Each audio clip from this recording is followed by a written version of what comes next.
அண்மைச் செய்தி. பாஜக பொருளாளர் எஸ்.ஆர். சேகர் சிபிசிஐடி அலுவலகத்தில் ஆஜராகியிருக்கிறார். மக்களவைத் தேர்தலின் போது தாம்பரம் ரயில் நிலையத்தில் 4 கோடி ரூபாய் கைப்பற்றப்பட்ட நிலையில் இந்த வழக்கினுடைய விசாரணை நடைபெற்று வருகிறது.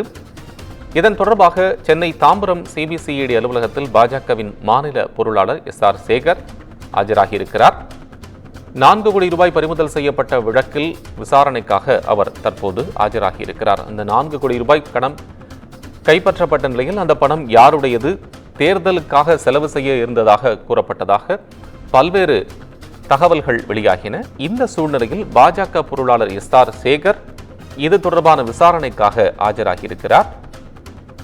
அந்த பணம் நயினார் நாகேந்திரனுக்கு சொந்தமானது என்பது போன்றும், அதேபோல பாஜகவினுடைய வேட்பாளராக அவர் களமிறக்கப்பட்ட சூழ்நிலையில் இது தொடர்பாக அவர் செலவழிப்பதற்காக வைத்திருந்த பணம் என்பதும், அவருடைய ஆதரவாளர்கள் கைது செய்யப்பட்டதாகவும் பல்வேறு தகவல்கள் வெளியாகியிருந்தன.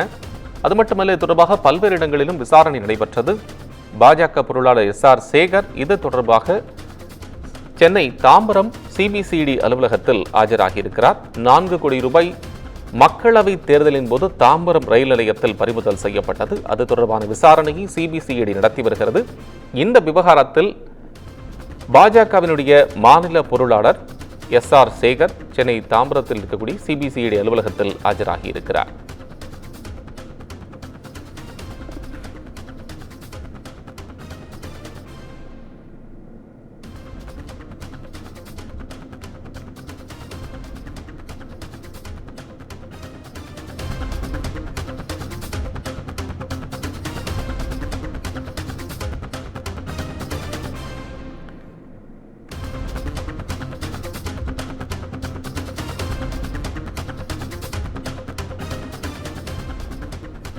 மக்களவைத் தேர்தலின் போது 4 கோடி ரூபாய் பணம் பறிமுதல் செய்யப்பட்டது. கைப்பற்றப்பட்டு பறிமுதல் செய்யப்பட்ட இந்த பணம் யாருடைய பணம்? தேர்தல் நிதிக்காக, மக்களவை தேர்தலுக்காக செலவு செய்வதற்காக எடுத்துச் செல்லப்பட்ட பணமா?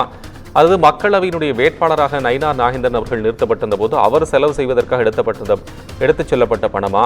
இதில் யாருக்கெல்லாம் தொடர்புடையது இருக்கிறது? பாஜகவினுடைய நிதி கொடுக்கப்பட்டிருக்கிறதா அல்லது அவருடைய தனிப்பட்ட பணமா என்பது போன்ற பல்வேறு கோணங்களில் விசாரணை நடைபெற்றது. இதனையடுத்து இந்த வழக்கு சிபிசிஐடிக்கு மாற்றப்பட்டு தற்போது இந்த சிபிசிஐடி போலீசார் இது தொடர்பாக, இந்த விவகாரம் தொடர்பாக விசாரணை நடத்தி வருகிறார்கள். பல்வேறு இடங்களில் சோதனையும் மேற்கொண்டு வந்தனர்.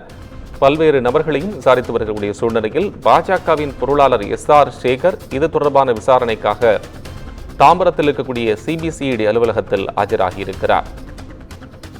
மக்களவை தேர்தலின் போது கைப்பற்றப்பட்ட, பறிமுதல் செய்யப்பட்ட இந்த பணம் யாருடையது என்பது தொடர்பான விசாரணையில் தற்போது சிபிசிஐடி போலீசாரினுடைய அலுவலகத்தில் எஸ்.ஆர். சேகர் ஆஜராகியிருக்கிறார். தொடர்பான விவரங்களை வழங்குவதற்காக செய்தியாளர் இணைப்பில். விவரம் சொல்லுங்க. ஆஜராகியிருக்கிறார். மக்களவை தேர்தலின் போது கடந்த மார்ச் மாதம் தாம்பரம் ரயில் நிலையத்தில் 4 கோடி ரூபாய் பறிமுதல் செய்யப்பட்டது. இந்த 4 கோடி விவகாரம் தொடர்பாக சிபிசிஐடி போலீசார் விசாரணை மேற்கொண்டு வருகின்றனர். இந்த பணம் யாருக்கு சொந்தமானது என்ற பல்வேறு கேள்விகள் எழுகிறது. அந்த கேள்விகளுக்கு விடை தேடும் முயற்சியில் தான் சிபிசிஐடி விசாரணைகளை முடுக்கிவிட்டு இருக்கிறார். தற்போது பாஜகவுடைய மாநில பொருளாளராக இருக்கக்கூடிய எஸ்.ஆர். சேகருக்கு சிபிசிஐடி போலீசார் சம்மன் அனுப்பியிருந்தனர். அந்த சம்மனின் அடிப்படையில் எழும்பூரில் இருக்கக்கூடிய சிபிசிஐடி தலைமை அலுவலகத்தில் விசாரணைக்காக அவர் ஆஜராகி இருக்கிறார். ஏற்கனவே எஸ்.ஆர். சேகர் தொடர்புடைய இடங்களில் சிபிசிஐடி போலீசார் சோதனை நடத்தியிருந்தார்கள். அதாவது மே மாதம் 21ஆம் தேதி இந்த சோதனை என்பது நடத்தப்பட்டிருந்தது. கோவையில் இருக்கக்கூடிய கணபதி பகுதியில் எஸ்.ஆர். சேகருடைய இல்லத்தில் சிபிசிஐடி போலீசார் விசாரணை என்பது மேற்கொள்ளப்பட்டிருந்தது. அந்த விசாரணையில் பல்வேறு கட்ட தகவல்களையும் சிபிசிஐடி போலீசார் சேகரித்து வைத்திருந்தார்கள். இந்த நிலையில் இந்த வழக்கு விசாரணையை தேர்தல் முடிவுக்கு பிறகு தீவிரப்படுத்தப்படும் என்று ஏற்கனவே சிபிசிஐடி போலீசார் தெரிவித்திருந்தார்கள். அதன் அடிப்படையில் தற்போது அந்த விசாரணையை தீவிரப்படுத்தி இருக்கிறார்கள். எஸ்.ஆர். சேகருக்கு சம்மன் கொடுக்கப்பட்டிருந்தது. அந்த சம்மனின் அடிப்படையில் தற்போது விசாரணைக்காக அவர் ஆஜராகி இருக்கிறார். அவரிடம் விசாரணை அதிகாரி விசாரணை நடத்த இருக்கிறார். வாக்குமூலத்தையும் பெறுவதற்கான நடவடிக்கையை மேற்கொள்ள இருக்கிறார். இந்த பணம் யாருக்கு சொந்தமானது என்பதை இதுவரை தெரியவில்லை. நயினார் நாகேந்திரனிடம் ஏற்கனவே விசாரணை நடத்த சிபிசிஐடி போலீசார் திட்டமிட்டிருந்தார்கள். அடுத்த கட்டமாக அவரிடம்தான் விசாரணை நடத்த சிபிசிஐடி போலீசார் முடிவு செய்திருக்கிறார்கள். உங்கள் விவரங்களுக்கு நன்றி.